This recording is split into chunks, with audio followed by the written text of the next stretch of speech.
I'm Suz Entzeroth, the host of Cup of St. Joe, a podcast where we explore the faith stories and personal witness of the St. Joe's Cotterville Parish. Today's episode, I'll be interviewing Father Deters, and I can't wait for you guys to hear it. So grab a cup of coffee and enjoy. Okay, so I like to start every episode with an icebreaker question. Okay. So if you could go back in time, you have a DeLorean, or you can go, I guess, into the future too. So if you had a DeLorean right now, Yes. you can go forward or backwards in time. Where would you go in the time and why?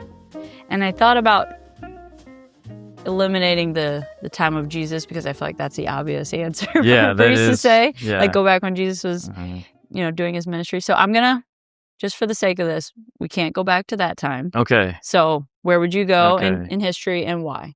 All right. Someone actually did ask me this question recently, and I did choose a time of Jesus. So yeah, I'll avoid that I knew now. You'd say that. Yeah, it's the obvious choice. So. It is the obvious choice, but I think if I could go forward into the future, I would probably just go to, I don't know, the end of my life, whenever that might be.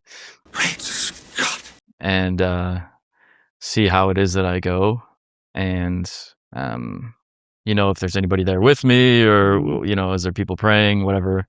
Do I have a rosary in my hand? And just to be able to see that moment, I think would be it would be enlightening, so I guess that's what I'd pick. Would you change if you knew when you were going to die? Would that change how you live your life now? If you go because you're coming back to your current state?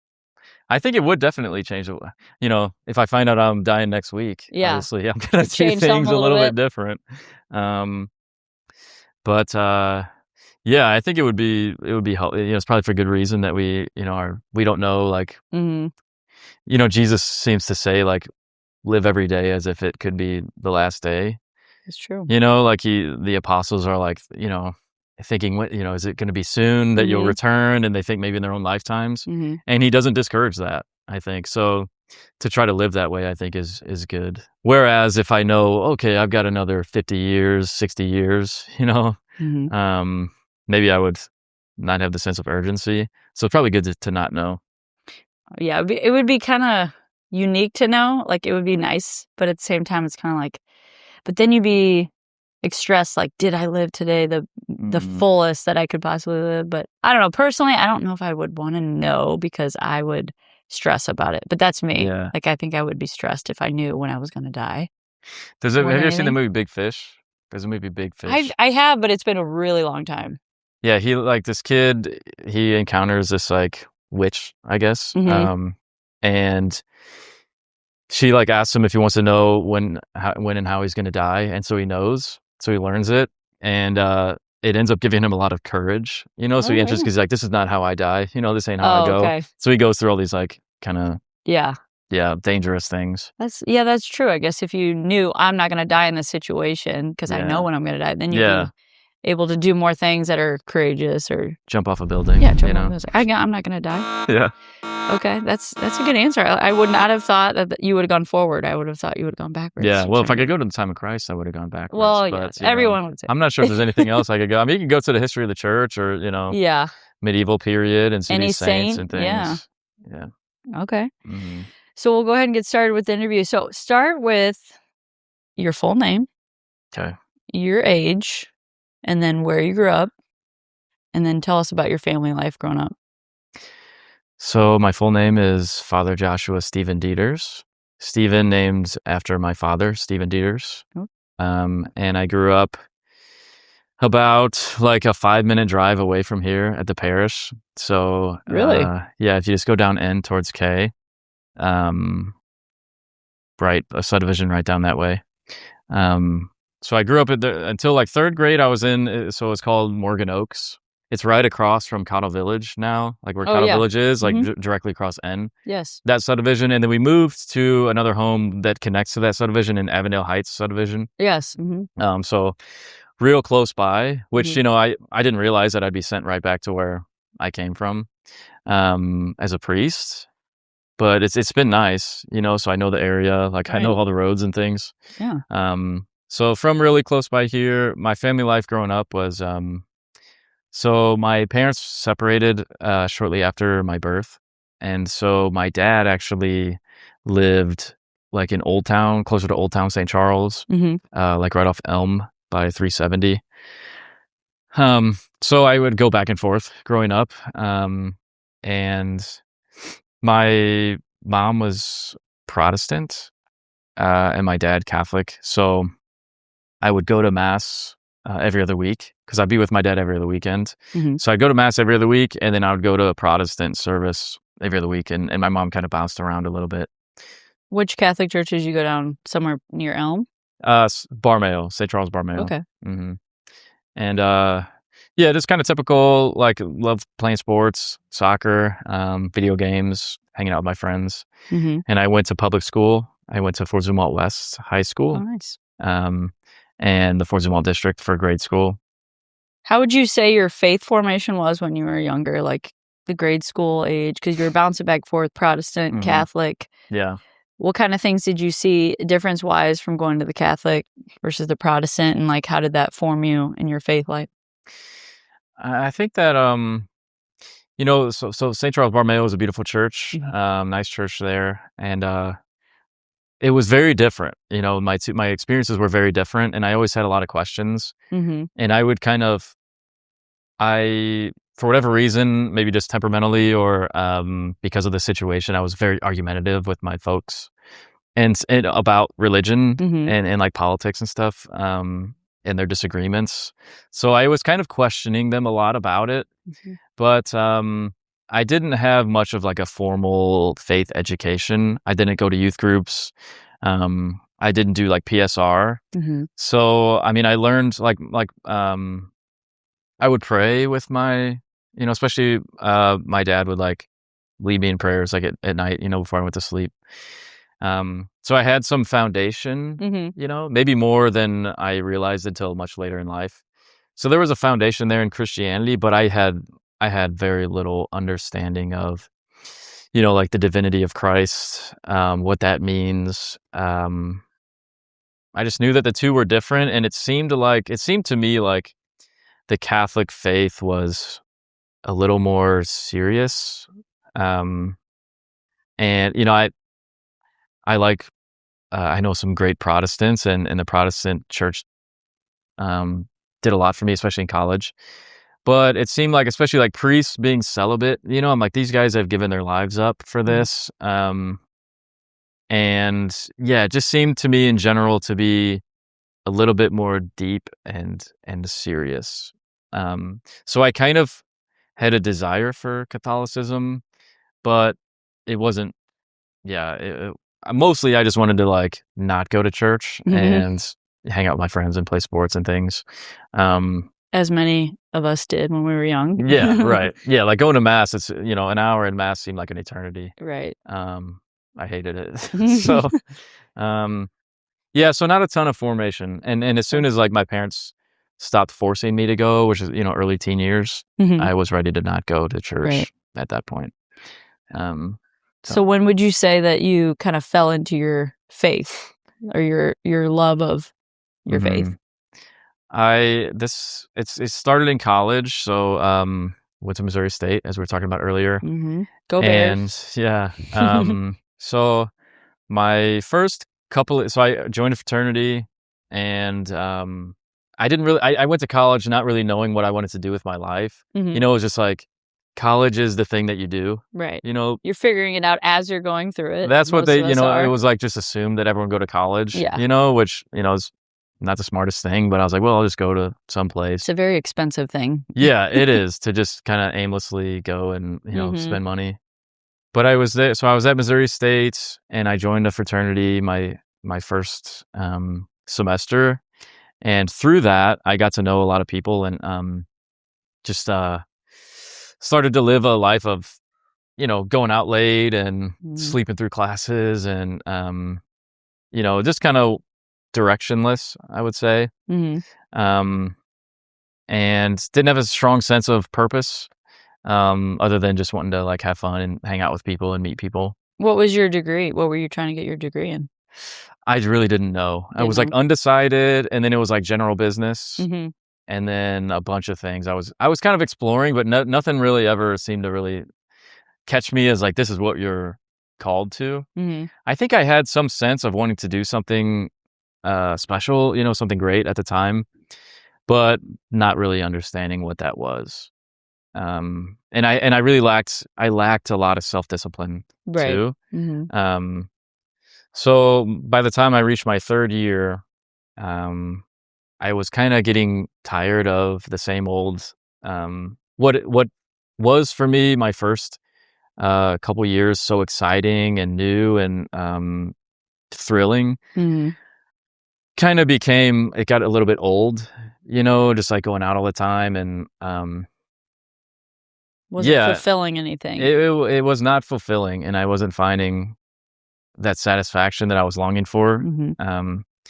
And also I was starting to feel guilty about the way I was living too.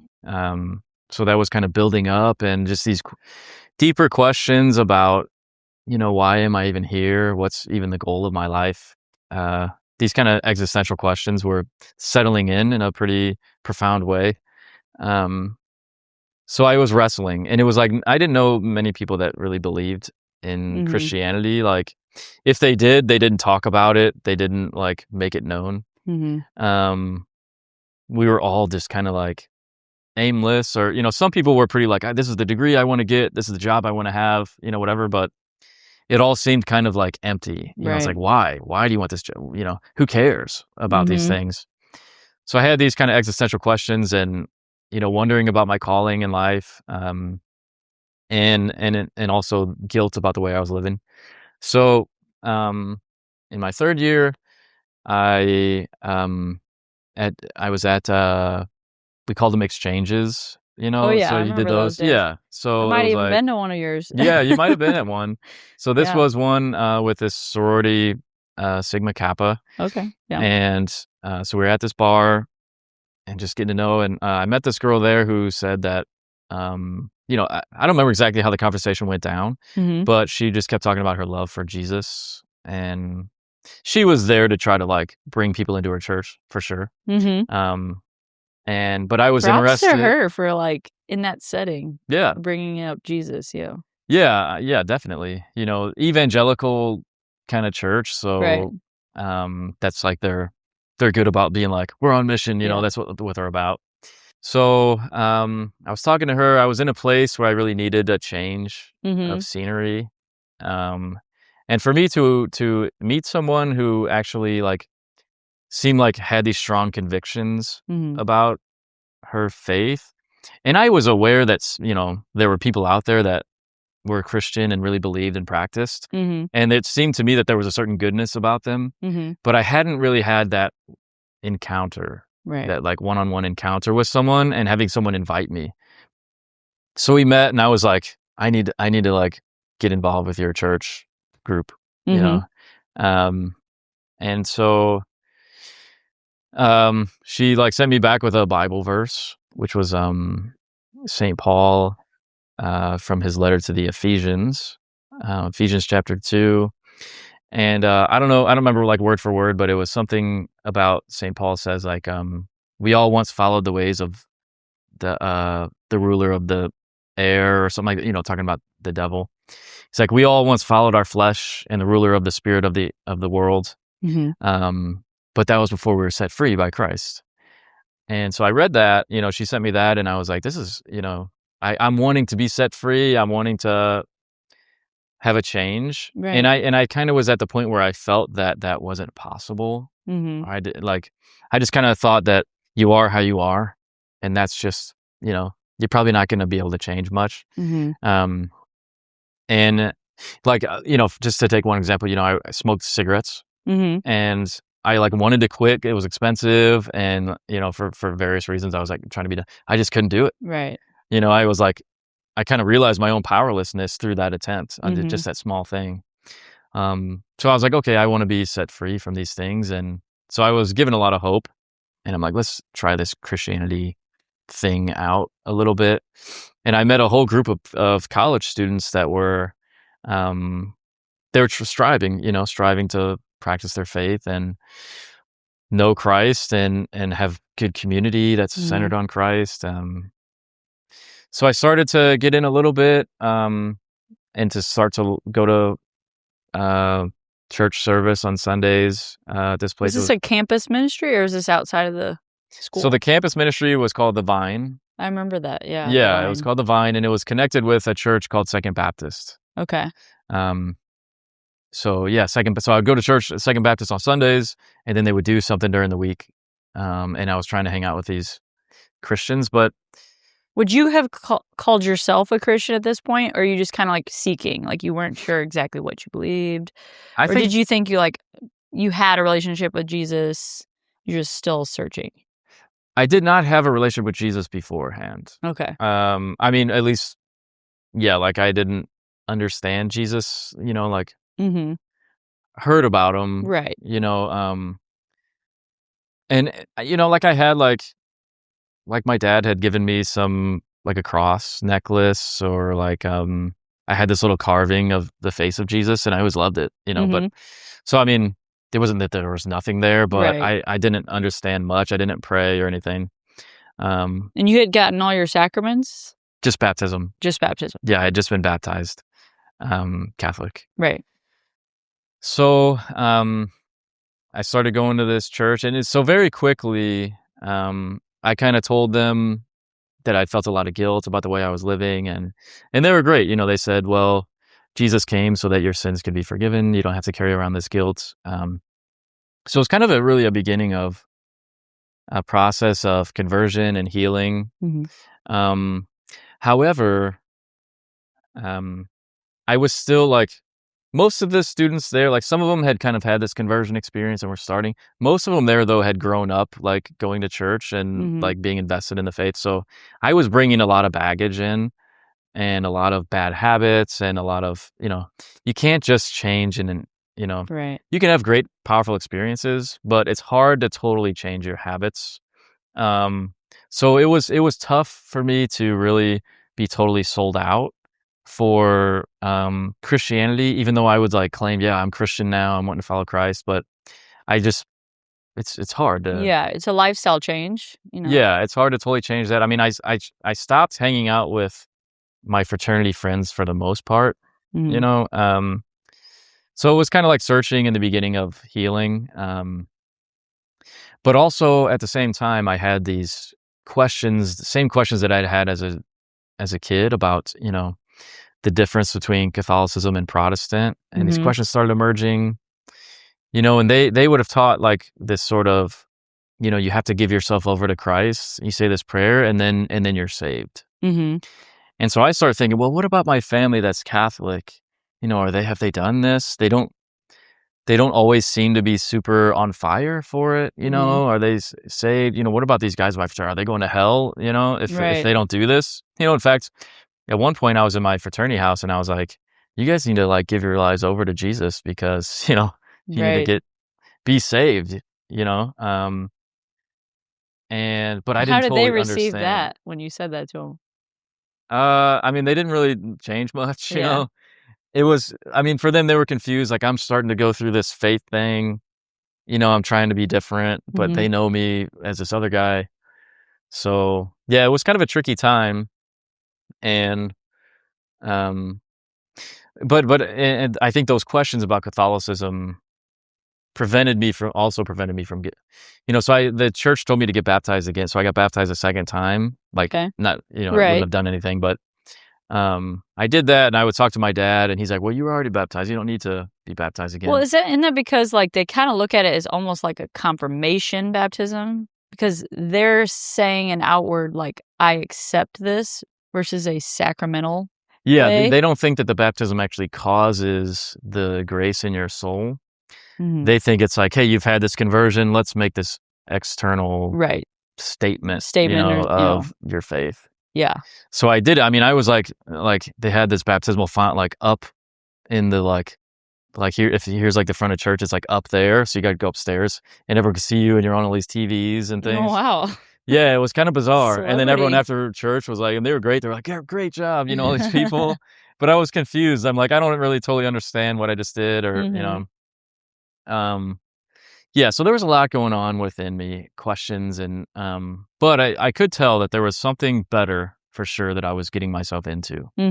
Whereas before I had no sense of purpose. Right. Now it was like, all right, I'm starting to find a reason for my life.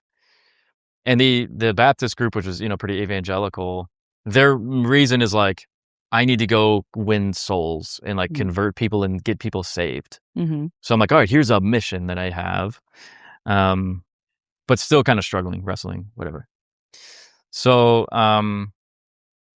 after 4 years of Missouri State, came back here, and I went to Lindenwood for a few years, lived at home again, and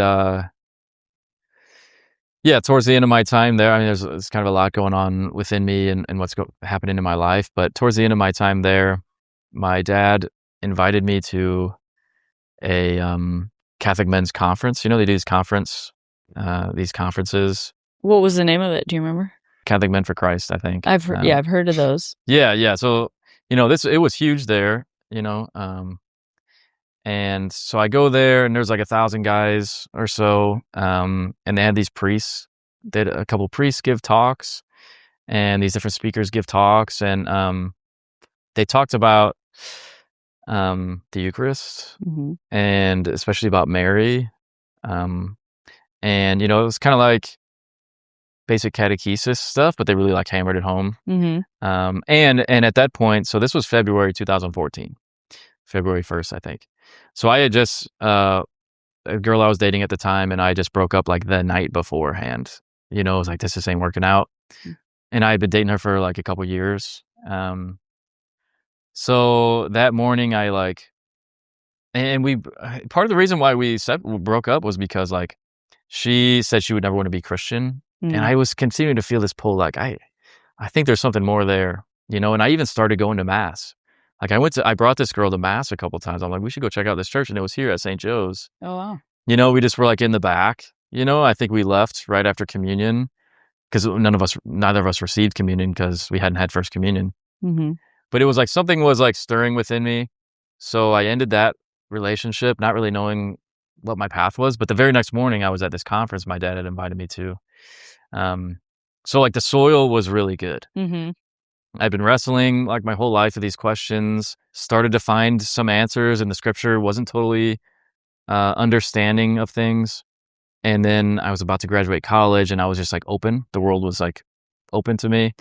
And then I heard these talks, and especially I was struck by the talk on Mary, on Our Lady, which I had not heard. In this Protestant church I was going to, she really wasn't mentioned. And for me, I think because for a lot of people, they struggle with the teaching on Mary. I think because if you go to a church that really hammers it, like Catholics worship Mary, it's so hard for them to overcome that deeply ingrained misconception. But for me, I received it so naturally because no one had talked about it against Mary. I just hadn't heard much about her. Right. And then it was presented as Mary is this, like God's masterpiece of, she's not God, but full of grace, the highest degree of charity possible and love, and that Mary is intended by Christ to be a mother for all of us. And I was so moved by that presentation and the Eucharist and all these things. And because I think because I had wrestled so much to that point, when I received the faith, it went in, the seed went deep in there. It answered a lot of questions, and it was like, I need no more evidence. I need no more proofs. This is the truth. Yeah. I was like, I'm for sure getting my sacraments. So I came to St. Joe's. So this is where you got confirmed and everything. Yeah. So 2014 fall, I entered the RCIA classes. And so met Monsignor Callahan, Father Gerber taught the classes there, here. And so went through those, and that's a long story of how I came to discover my faith. Yeah. So how did you go from now you're Catholic and you're Mhm. probably on fire for your faith at this point. So what led you to the priesthood? Well, I I fell so much in love with the faith, with the church, especially with Our Lady. I was just and so now I work with those, with it's now called OCIA. I kind of accompany that ministry now, and it's cool to see that you have people that are fresh to the faith and just so in love, and that's where I was. And I was working at Two Men in a Truck, which is like a furniture moving company, and just carrying furniture all day, which, for one, you have a lot of time to think because you're just walking back and forth. And for two, you're going to think about what other than this can I be doing, So just thinking about that. And I was really mystified by the priesthood. It was something that to me was very mysterious. And even from a young age, I kind of had in the back of my mind that if I enter the church fully, I'm going to have to be a priest, and I did not want that because I wanted to be married and, have kids. But that was in the back of my mind. And I felt that when I converted, I thought, all right, that's there. And I just I'm so in love with the church, so in love with the faith that I just want to be open to whatever, I felt Right. like God had really done me so much good in showing me the truth and giving me this solid faith that I wanted to, in return, offer myself up to God. So I remember praying at my bedside, like maybe just a month after I converted. I said, all right, God, if you want me to be a priest, I'm open to that. How old are you at this point? I would have been maybe 25 Okay. or so, 24, 25, somewhere in there. So I kind of started to open myself up to the possibility if God wanted it. And slowly over time, as I met priests, spoke to them, as I learned more about the faith, I came to discover, to learn more about myself, that I loved learning. I loved the intellectual side of things and learning about philosophy and scripture and stuff like that. Well, you're in the right church then. Yeah. I thought, well, okay, if God was going to call someone to be a priest, I think I would be have the capacity to at least have the understanding of the faith deep enough to be able to communicate that to others. So that was just kind of like the beginnings of that. And more as I opened myself up to it, a desire for it would build. So slowly my desire for the priesthood grew. I was mystified and I just thought, okay, it'd be cool if God called me to be a priest. That'd be awesome. And also, I just had this sense of you only get one life. It's not like I get 10 lives where I could do 10 different things. You get one life, and at the end of your life, I thought at the end of my life, I want to look back and say that, I probably failed a lot, but I gave my best, like I took my best shot. And for me, that was doing something extraordinary. And I felt that the priesthood was the way to do that. Married life is extraordinary too. But just for me, I thought, if I want to be at the end of my life looking back saying I tried to give everything that I could, even though I fell short. So I said, okay, I'll take a look. I met with our vocation director at the time, Father Chris Martin. Now I had just received First Communion and Confirmation in 2015 Easter. So they wanted me to wait before entering. So I ended up actually living here at St. Joe's in the rectory with Monsignor Callahan, Father Gerber, and Father Prismer. I was here for maybe 8 months living, and so I got to spend a lot of time with these priests. And they helped me just to kind of see the life a little bit. And entered and just kind of took it one day at a time. Even from the get-go in the seminary, my mentality was, I'm here offering myself. If they tell me, which they sometimes do, that we don't think this is for you, we don't think you're called to this, I was totally fine with that. I was ready at any moment for that to be their decision. But then you would want to become a father and I already married, had that all desire things. anyways. Yeah. But I just kind of entrusted it. Right. And I felt peace being there, the whole time. There'd be times that were difficult, times where I'm like, I don't know if I can do this. I don't want to do this. Wrestling with that decision. That's a big decision. Yeah, and you don't really know. You can't really know for sure what it's going to be like. Mm-hmm. You know, you can think about, I think it's going to be like this, or you don't even know like your own gifts as much. You know, you have a somewhat of a sense, but it's like, I think I can do this. You know, but you don't really know. And slowly you just trust more and more in that conviction of the calling that God places on your heart. So amazingly, 7 years of seminary and then got ordained in 2023. Is this your first assignment, Parish? Mm-hmm. Okay. Yeah, first assignment, my 3rd year in it.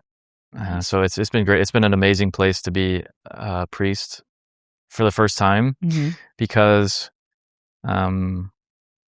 this place is familiar with priests. You know, they know a lot of different priests, and they receive priests really well. You know, not every parish is going to receive priests the same way. Maybe because of former hurts or whatever. They may be like, the priest comes in and they're like skeptical. How's this guy going to be? Is he going to be on my side or not? I experienced so much openness and so much warmth and love from the people in the parish, which has made it just an amazing place to be, and been able to like just try different things out, you know, as I learn my own desires and my own gifts, just to try things, you know, take shots, and there's just a lot of support. That's awesome. So what would you say to any young men out there who are discerning whether they want to be a priest or go towards the marriage life? What would you say to those young men who are trying to decide what they want to do?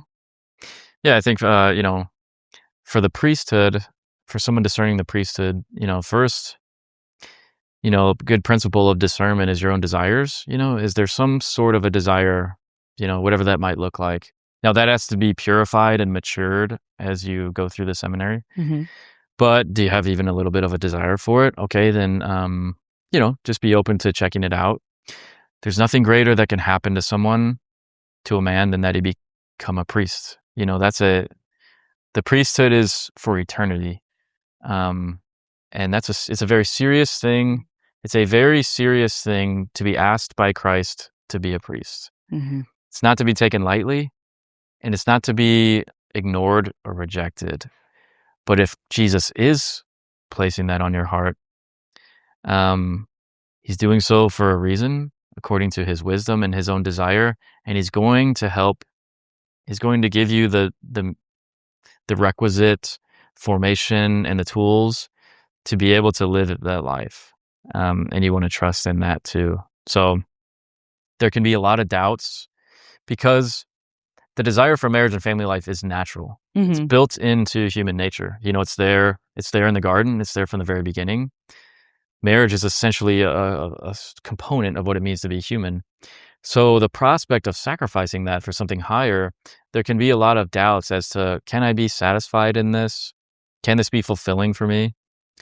And you have to understand that the priesthood itself is not going to fulfill and satisfy the longings of your heart. Only God can do that. And so whenever you're facing, all right, I'm not going to have a wife and kids, you got to really put that question to God. How can that desire be satisfied? Am I just supposed to say no to this? And one comes to discover through praying through and wrestling with it that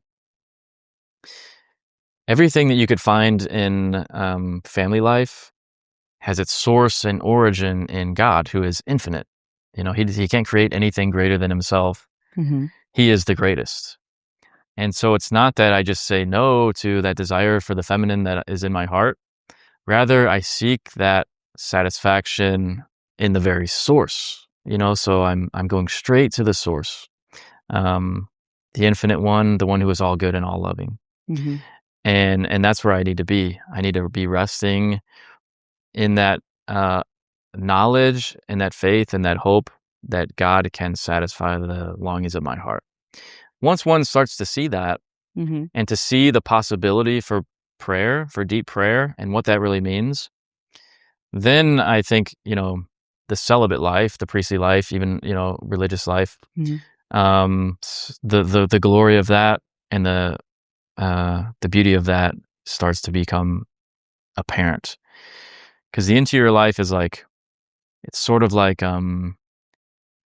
think of like the world, and it's like there's always new places to be discovered. There's always new places in our relationship with God to be explored and found and be surprised by. Um, and to be able to have that opportunity to dive into the interior life as a priest is the most important thing. And, like, looking at it also kinda like a relationship would be, and a relationship is endless as to how much you can really grow close to that person and love that person. It's kinda like that as well. It's like Hmm. there is no end to how close you can get to a person in a relationship, just like growing with God. But I like how you put that with the world, like exploring it and finding those new places that you've never seen, and like almost like an adventure Yeah, God is that always you're on. revealing new things and new Yeah. depths. You never get to the point where you're like, okay, I love God as much as I You're can. right. It's like, "Oh, I've reached we're my good now." limit, Yeah. or I am aware, Right. of God's love to the maximum I can be aware of it. Mhm. Yeah, there's always more, and we're Mhm. always, the key to the spiritual life is to be receiving the love of God, and growing in that capacity to receive, Mhm. and that's something that's exciting. It's what we're made for. Mhm. It's that loving relationship. Mhm. And yeah, similar to how like you never get to a point where you're like, "Oh, okay, I can't love this person any more than I do." Mhm. But a person is limited and finite, whereas God is infinite. Right. Um, so even more so with God. I didn't realize that you have your priesthood all the way into heaven. That's Yes. awesome. So you, like, will still have that role. Yeah, you're a priest forever. Marriage ends at death. Mhm. So Christ says, in heaven they're neither married nor given in marriage. So marriage is for this life, as a beautiful sign of God's eternal love for us, a sacrament of that. But the priesthood is, you're a priest forever. So you're a priest, forever in heaven, or, in hell, you're a priest forever too, which is, Mhm. a terrifying thing. Mhm. But yeah, it's amazing. And that's what makes holy orders and that day of ordination. Mhm. Marriage is very powerful too, but when you're there on the marble getting ordained, it's like this is an eternal thing. Yeah. I am eternally going to be um a priest, That's conformed to the heart of Christ, to the that's pretty priesthood of awesome. Christ. Yeah, it's an amazing thing. We can't really grasp the Right. profundity of that. That's awesome. So what would you say is your absolute favorite thing about being a priest? And then I'm gonna ask you what your least favorite thing is. Okay. My favorite thing about being a priest is it's hard to narrow down because there's so much about it that I love. I You're gonna say love your golf cart, aren't you? that's good too. That's I more always of a see you up and carnival down Main priest Street. thing. Yeah. Um, there's so much that I love. Yeah. Your relationship with people is different as a priest. Mhm.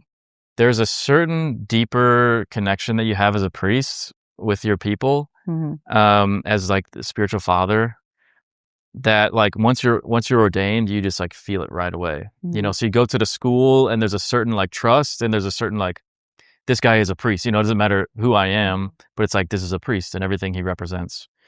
And the same thing with the relationships that I have with, families here in the parish, that I'm with them as, hopefully that's seen as this, and hopefully, I'm wanting to see it like this, but I'm there as a sacrament of Christ, a sign of Christ himself. Um, so having that relationship change, and there's a certain love, there's a way that I'm called to love people that is unique. It's open, it's not exclusive, it's open, Mhm. but it really is a love. Like I'm called to be the love of Christ towards others. Mhm. And so to be able to, I fail in that every day, but to be able to um, love people as a priest is really a gift. But I would say my favorite thing is just the fact that when I go to pray, when I'm with God in prayer, I'm there as a priest.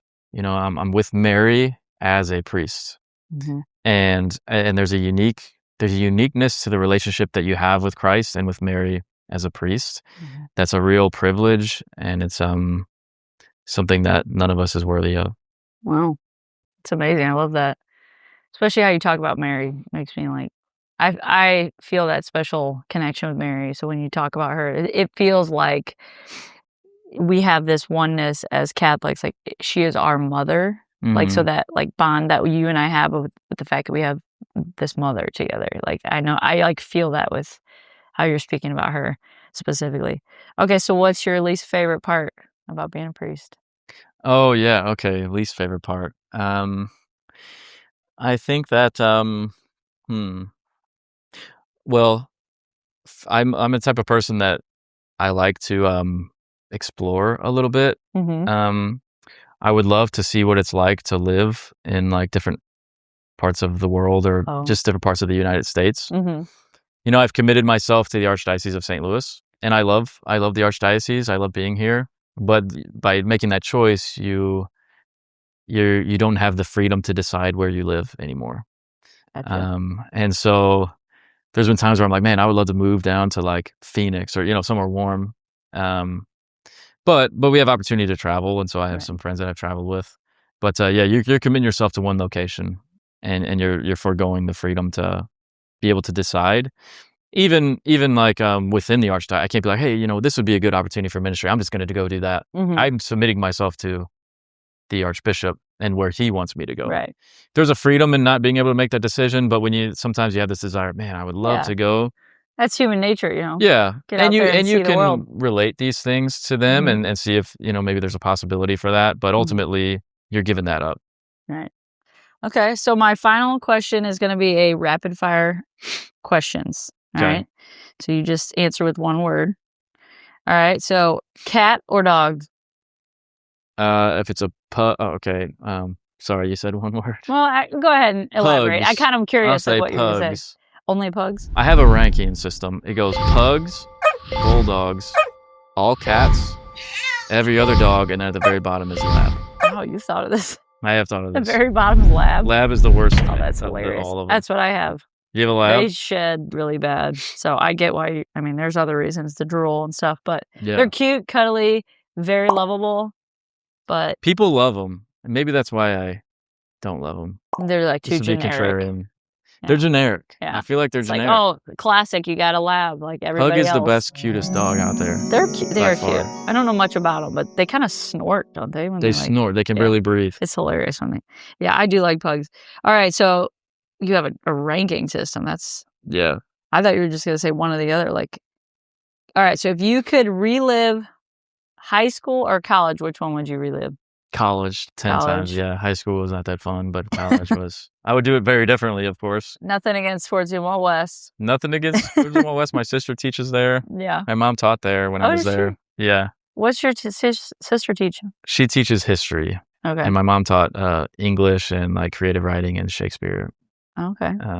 So yeah, high school was not nearly as fun to me. The freedom in college of being able to go around and do what you want, and we probably passed each other, honestly, like in the halls of glass or wherever we were having class. So, all right. So baseball or hockey? Hockey. So you're a Blues fan? Yeah, I like both. Okay. But I think hockey is an amazing sport. It's incredible. Hockey combines elements of many sports into one. It's like soccer, you have goalies and nets. Like baseball, you have sticks. Yeah, it's true. Like football, there's like checking. Like basketball is 5-on-5. Yeah. Plus the goalie. Boxing. And it's like similar size as basketball. Like boxing, there's fist fights. Yeah. It's got a lot of elements of many things. And yeah. You got to give respect to hockey players. They're probably one of the most intense athletes out there. Yeah. Them and like amazing. Rugby it's intense. They don't even wear pads. Yeah. And they're doing it. Yeah, it is crazy. And I love seeing the Blues operate. It's like a synchronized like dance to the way that they flow up and down the court. It's amazing how they pass. Mm-hmm. Like as an athlete watching a sport I don't play and how it goes up and down the court. Well, I played on a court, but their rink. It's so fascinating to see how they know where each other's going to be and how they pass. I give hockey players a lot of props. Okay, so book or movie? It's hard. I like both a lot. I would probably have to go with book. Okay. Yeah. But you seem like you're on the fence I'm on about the that fence. answer. Like, I'm you on the fence love for movies sure. too. I like movies too, for sure. Like if it's okay, so if it's fiction, I probably go with movie actually. I don't read a ton of fiction. I do sometimes, but as in terms of like nonfiction, like, you know, I like spiritual reading and philosophy and stuff like that. Definitely, you can't really get that in movies, Right. Yeah. But yeah, I like so my mother and I both like Shakespeare a lot, and so I've been on a kick of watching a lot of Shakespeare movies lately. So that's interesting. Never would have guessed. Yeah, I've been watching these kind of oddball movies. I remember watching those in high school. They like make you watch some of the Shakespeare stuff. I don't even remember any of it. But I didn't have a clue what was going on in Shakespeare in high school, but I've started to like it. All right. So are you early bird or night owl? I definitely more of a night owl. I like the morning. I like the morning a lot, but I'll sleep in if I can. Yeah. You know. But really, I like morning. I like night. Afternoons, I don't like. You don't like the afternoons? Yeah, that's when I'm at my worst. All right. Are you introvert or extrovert, or maybe somewhere in between? I think I'm pretty extroverted, I would say. You know, some people are surprised by that, but I like to go out. I like to be with people a lot. You know, that's kind of my natural inclination. Okay. But that's not a super, you know, more than that, I care about, like, I can be by myself or I can be with people as long as there's like something interesting to like learn or talk about. So for me, it's more about what am I doing in those times? Yeah. I mean, everybody needs their alone time, but yeah, usually you veer towards one or the other, like extrovert, introvert. Okay. So who is the best cook at the rectory? Oh, that's not even close. It's Father Fisher. It's not. I mean, it's. See, not I even already close. knew the answer, but I wanted to hear it from you to see who it was, because he might have said he was the best cook, but I just want to hear if you thought that as well. Yeah, I mean, it's not even close. It's not even. I think he said he cooks like the meals. You guys are like so down for that, and then like you guys do the clean up the dishes. Father Martin has made some great things too. Okay. I'm like so Father Fisher's like way up here. Okay. And Father Martin, he doesn't have quite the culinary expanse of things that he does, but he's made some great things too. And I'm like way. You're like ramen noodle. I'm like, yeah, I'm totally worth. So I used to go to the when I was in seminary, I'd go to the Missionaries of Charity on a weekly basis to help at the soup kitchen, and they wouldn't even let me in the kitchen. You know, I tried a couple times to like help cut carrots and stuff, and they would just like laugh at me. They're like, we'll take it from here. I would serve the food, you know, and just like talk to the people. Yeah. But yeah, I don't know why. I'm not like crafty at all. Whatever part of the brain that is that controls that, I'm missing that part. That's right. You got Father Fisher to help you out there, I guess. Yep. So. All right. Well, thank you for doing this. I'm glad we were able to sit down and have this conversation. And thank you.